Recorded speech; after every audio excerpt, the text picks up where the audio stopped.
Le 7 novembre 1915. 3 heures.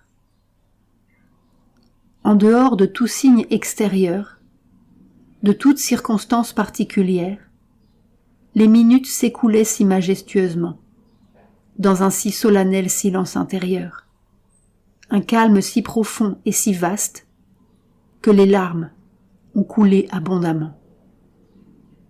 Depuis 2 jours, on dirait que la Terre traverse une crise décisive. Il semble que la grande, la formidable partie qui se joue entre les résistances matérielles et les puissances spirituelles est proche d'une conclusion. Ou en tout cas, qu'un élément d'une importance capitale a fait ou va faire son apparition dans le jeu.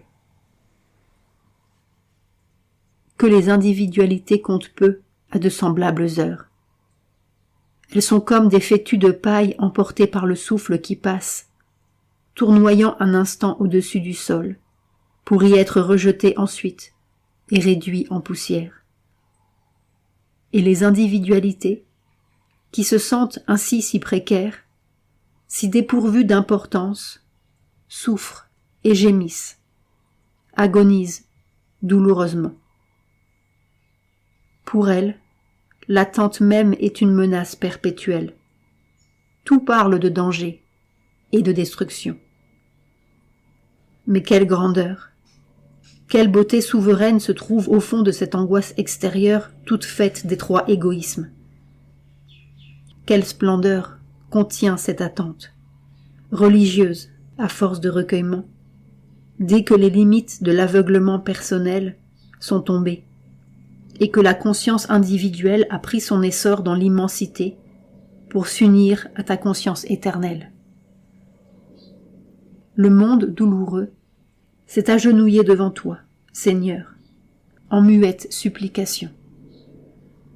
La matière torturée se blottit à tes pieds, son dernier, son unique refuge.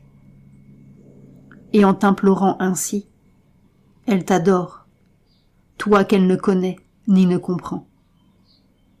Sa prière s'élève comme le cri d'un agonisant.